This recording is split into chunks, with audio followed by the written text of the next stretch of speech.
Bismillahirrahmanirrahim.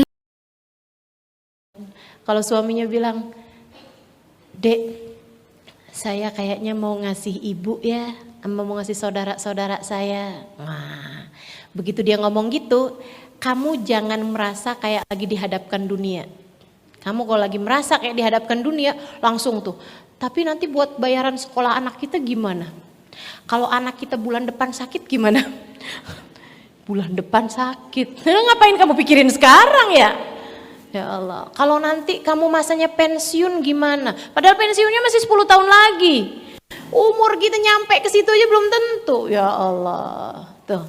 Itu kalau kamunya mikirnya di hadapan kamu dunia kayak gitu tuh. Tapi kalau mikirnya di hadapan kamu surga Allah Subhanahu wa taala, alhamdulillah saya punya suami adalah anak yang berbakti sama ibunya. Alhamdulillah saya punya suami adalah orang yang sayang sama saudara-saudaranya. Tentu orang yang semacam ini pantas buat masuk surga Allah Subhanahu wa taala, dan saya sangat berbangga jika saya berada di belakang orang yang seperti ini. Iya Mas, keluarin Mas. Alhamdulillah, senang saya Mas. Berapa nih buat mertua? Sekian, kebanyakan tapi dihadapin dunia lagi berarti itu ya. Alhamdulillah Mas, kalau perlu ditambahin gitu. Kalau kita enggak menghadapkan diri kita kepada dunia. Akhirnya teman-teman saudara sekalian, mereka pun merencanakan akan membunuh si orang tadi ini. Jadi datanglah dia nih, bawa makanan yang sudah ditaruh racun. Oke bro, dapat nih makanannya. Wih enak banget nih, ada rendangnya nih. Udah gede banget dah, jangan sampai keliru lengkuas ya. Oh enggak, udah saya pastiin dagingnya enak banget dah. Ayo nih makan nih silahkan. Kok cuma 2? Iya yang punya saya udah saya makan. Nggak tahan lapar saya. Oh ya udah dah kalau gitu. Udah silahkan. Begitu dia duduk jeder, dia pun kemudian dibunuh sama temennya. Mayatnya jatuh di situ, mereka berdua ketawa-ketawa. Bagus deh nih, emas nih sekarang punya kita nih berdua nih.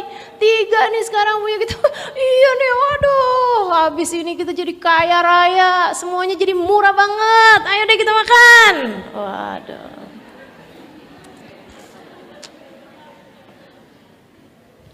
Buka deh tuh makanannya. Mereka makan dengan lahap. Mati dua-duanya. Kena sianida tadi itu.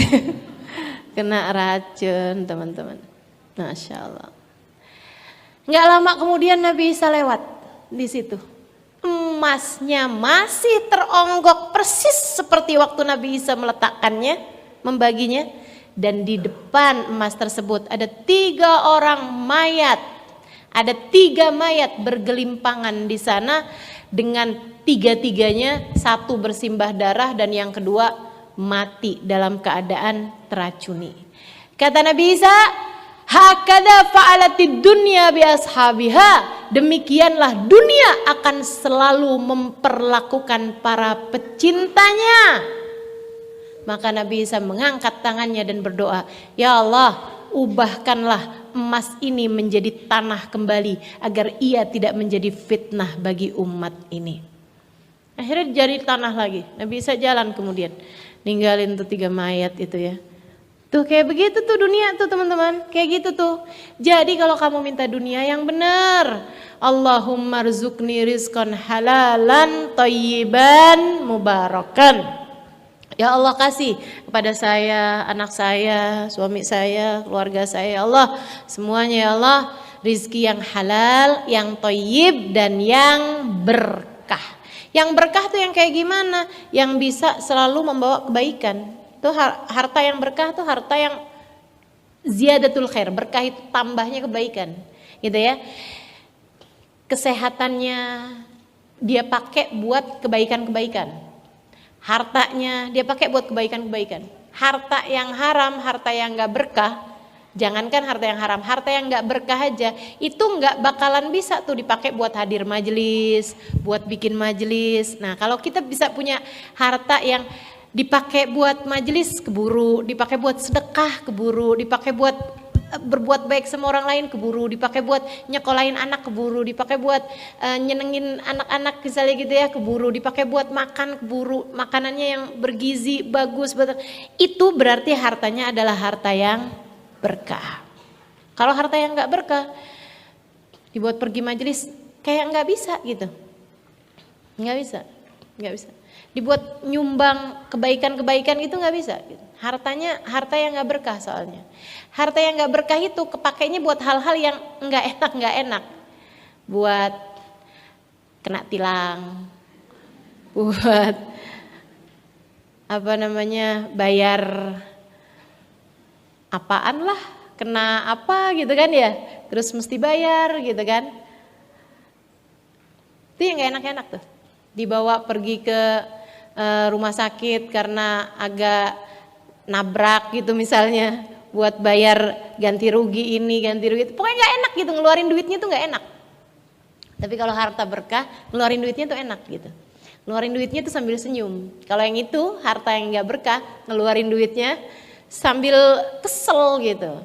Nah itu mudah-mudahan Allah SWT karuniakan senantiasa kepada kita rizqan halalan thayyiban mubarakan min ghairi ta'abin wala masyaqqatin wala hisabin wala adab birahmatika ya arhamar rahimin. Harta yang enggak bawa kepada kelelahan, harta yang enggak bawa kepada kehancuran, harta yang enggak bawa kepada hisab di akhirat, dan harta yang enggak bawa ke kita kepada adab di akhirat nanti. Nah itu doa kita terhadap urusan harta ya.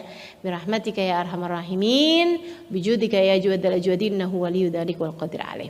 Begitu teman-teman. Nah ini rezekinya badan gitu ya. Nah sekarang kita mau bahas lagi nih rezekinya akal. Apa rezeki akal yang paling tinggi? Ilmu yang bermanfaat. Rezekinya akal yang paling tinggi adalah ilmu yang bermanfaat. Dan ini saya kagumi sih. Saya sering dulu itu ya sebelum pandemi ngisi di Singapura dan Malaysia. Saya punya kajian rutin di 2 negara tersebut, tambah Brunei sekarang ya. Di 3 negara itu, Malaysia, Singapura sama Brunei gitu. Setiap tahun yang Singapura 2 kali, yang Malaysia juga 2 kali, yang Brunei 1 kali gitu. Nah itu teman-teman, saya pertama kali datang ke sana, saya pernah 1 kali habis selesai ngajar, orang-orang berdatangan, dia bilang kayak begini nih, terima kasih ya Ustazah, alhamdulillah, saya tuh dari dulu berharap biar dikasih rezeki. Hari ini saya dapat rezeki, dapat jumpa Ustazah.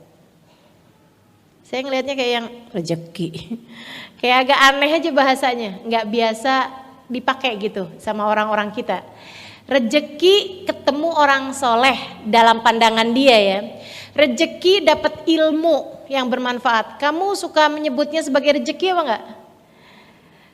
Jarang-jarang ya kita menyebutnya sebagai rezeki. Padahal itu adalah merupakan salah satu dari rezeki-rezeki, dan bahkan merupakan rezeki yang nilainya lebih tinggi daripada rezeki yang larinya ke badan. Sebagaimana akal manusia tentu saja lebih berharga daripada badan manusia.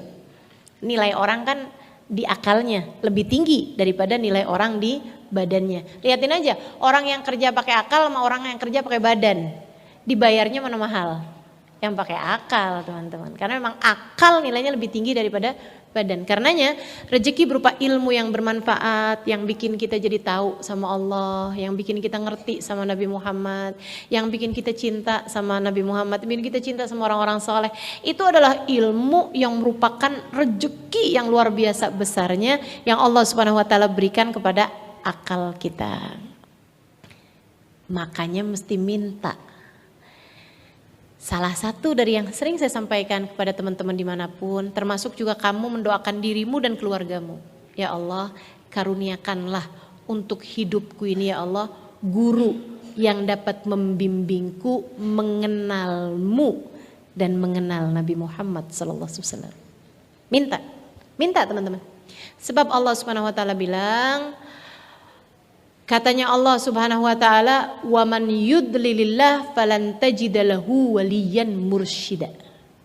Wa man yudlilillah, siapa yang dikehendaki sesat oleh Allah, siapa yang akan disesatkan oleh Allah, wa man yudlilillah falan tajida lahu waliyan mursyida, kamu tidak akan mendapati, wahai Nabi Muhammad, orang ini memiliki guru yang dapat membimbing kehidupan dia.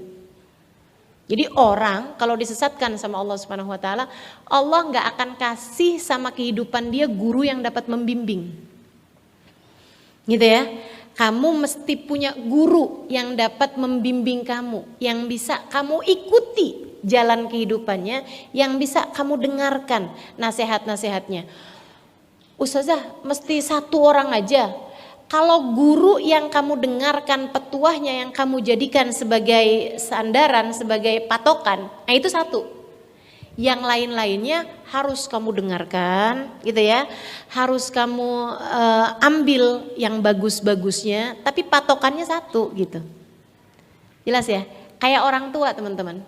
Kamu yang baik-baik kan banyak, tapi apakah semua yang baik-baik adalah orang tuamu? Kan enggak. Orang tua satu aja, ibu satu, bapak satu gitu. Yang lain-lain ya bolehlah kita anggap sebagai paman bibi kita, kan gitu ya.